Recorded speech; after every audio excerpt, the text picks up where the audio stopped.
Train से सफर करना आज से थोड़ा महंगा हो गया है। रेल मंत्रालय ने गुरुवार को यात्री ट्रेनों के किराए में बढ़ोतरी की आधिकारिक घोषणा की थी, जो आज यानी 26 दिसंबर से लागू हो गई है। रेल मंत्रालय ने यह बदलाव लंबी दूरी की यात्राओं के लिए किया है, ताकि छोटी दूरी और रोजाना सफर करने वाले यात्रियों पर कोई असर ना पड़े। हालांकि बढ़ोतरी को भी कम ही रखा गया है। उदाहरण के लिए, अगर आप नॉन एसी कोच में 500 किलोमीटर की यात्रा करते हैं तो आपको सिर्फ 10 रुपए अतिरिक्त किराया देना होगा। रेलवे का कहना है कि यह बदलाव ऑपरेशन की लागत बढ़ने की वजह से जरूरी था, लेकिन यात्रियों की सुविधा और किफायती सफर को ध्यान में रखकर किया गया है। इस साल ये दूसरी बार है जब रेलवे की ओर से किराया बढ़ाया गया हो। इससे पहले जुलाई में भी मामूली बढ़ोतरी हुई थी। इस नए बदलाव से रेलवे को चालू वित्त वर्ष में करीब 600 करोड़ रुपए अतिरिक्त कमाई की उम्मीद है।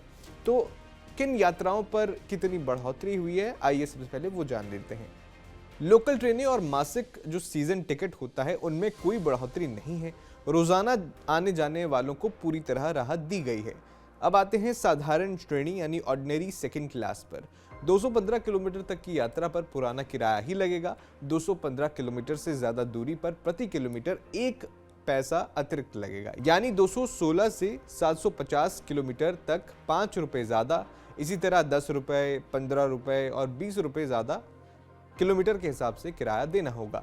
मेल और एक्सप्रेस ट्रेनों की बात करें तो नॉन एसी और सभी एसी क्लासेस, चाहे वो चेयर कार हो, 3 टायर हो, 2 टायर हो, ये सब जो है इनमें प्रति किलोमीटर 2 पैसे की बढ़ोतरी हुई है।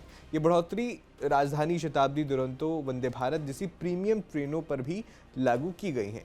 अब कुछ महत्वपूर्ण राहतें भी दी गई हैं। अगर आपने 26 दिसंबर से पहले टिकट बुक कर लिया था तो यात्रा बाद में होने पर भी पुराना किराया ही देना होगा, कोई अतिरिक्त चार्ज नहीं देना होगा।